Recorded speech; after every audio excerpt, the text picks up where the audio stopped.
I'm Gwyn Collinson from NASA's Goddard Space Flight Center, and I'm here to tell you today about the electric wind of Venus.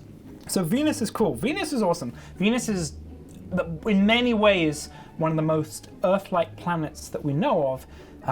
One of the key ways that it's different is that it's very, very dry. With temperatures on the surface of 460 degrees centigrade, and whatever that is in Fahrenheit, you would never expect there to be liquid oceans on the surface. That kind of temperature only boils off that water into steam, but the atmosphere of Venus is still incredibly dry. So where did the steam go?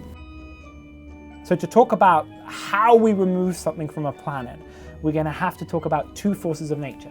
Firstly, the force of gravity. Gravity is the thing which is holding you down to the planet, but if you think about it, it's also what is holding the atmosphere down onto the planet as well. If I want to remove some of the oxygen from the planet, we have to overcome that gravity. So to do that, I want to talk about the electric force. It's the thing which your device is using right now to pump electricity around its wires, right? It's pushing the electrons around the circuits. And what we think can happen is that the electric force can help push on the ions and in the upper parts of the atmosphere, push them off and up into space. So just as every planet has a gravity field, we think that every planet has a weak electric field. So we went looking for Venus's electric field, and boy oh boy did we find it. It turns out that Venus's electric field is at least 5 to 10 times stronger than at Earth. It's a monster of a force. It can rip heavy things like oxygen straight out of the upper atmosphere and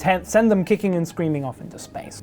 So this really changes the way we have to think about planets, because it turns out that planets can lose heavy things like oxygen to space entirely through electrical forces in their ionospheres. This is something that's really important if we want to go looking for exoplanets, for habitable planets around other stars.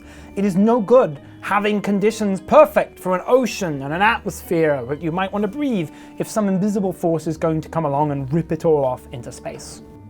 Only understanding how atmospheres evolve can we try and understand how we got here.